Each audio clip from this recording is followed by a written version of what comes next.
आज आम्हाला जायचं होतं आमच्या बाळाच्या 5वीच्या पूजनासाठी, पण त्याआधी ना सकाळची कामं आवरून घ्यायची होती आणि हा 5वीचा कार्यक्रम ना संध्याकाळी असतो आमच्या इकडे. तर तिकडे जायचं होतं माझ्या जाऊबाईंच्या माहेरी, पण त्याआधी सकाळची कामं आवरली, सगळ्यांसाठी छान असा नाश्ता बनवला. तर आलू पराठे बनवले होते आणि सगळ्यांनी नाश्ता वगैरे केला. त्यानंतर बाकीची कामं आवरली आणि मग शेतामध्ये गेले आणि थोडा फेरफटका मारला. तर कांद्याची लागवड सुरू आहे ना सध्या, त्यामुळे तेच पाहण्यासाठी गेले होते. आणि घराजवळ पण आंब्याची बाग आहे, तर तिथे झेंडूची रोपं लावली होती आम्ही, पण आता त्याला फुलं येत नाही म्हणून मग ते पण काढून टाकले. आणि मग त्यानंतर लाडूला घेऊन हॉस्पिटलला गेलो, कारण तिला थोडासा ताप आणि सर्दी खोकला झाला होता.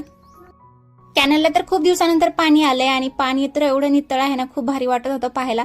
त्यानंतर हॉस्पिटलमध्ये आलो आणि लाडू थोडीशी घाबरलेली होती, त्यामुळे दादा तिची अशी समजूत काढत होते. तिला असं वाटलं की मला इंजेक्शन देतात की काय, पण ती खूप जास्त घाबरत होती. त्यानंतर मग आम्ही आवरून आहे ना जाऊबाईंच्या घरी निघालो, कारण तिथे आम्हाला संध्याकाळच्या वेळेला पूजेसाठी जायचं होतं. दुपारी 7 त्यांनी या सगळ्या फुलांच्या पाकळ्या बनवून ठेवल्या होत्या, त्यामुळे मग मला तिथे गेल्यानंतर खूप पटपट सगळं काम करता आलं आणि मग मी पटकन सगळं डेकोरेशन वगैरे करून घेतलं आणि लगेच मग 5वीची पूजा मांडायला सुरुवात केली.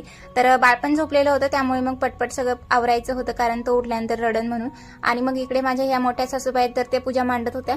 तर हे साबरकांड आहे, तर आमच्या इथे ना 5वीची पूजा जेव्हा कधी असते ना, तर तेव्हा हे साबरकांड लागतं. ते म्हणजे जरुरीचंच आहे ते पूजेसाठी. तर इकडे पाट्यावरती ही सगळी पूजा मांडावी लागते. आणि तुमच्या इकडे कशी पद्धत आहे ते मला नक्की कमेंट करून सांगा.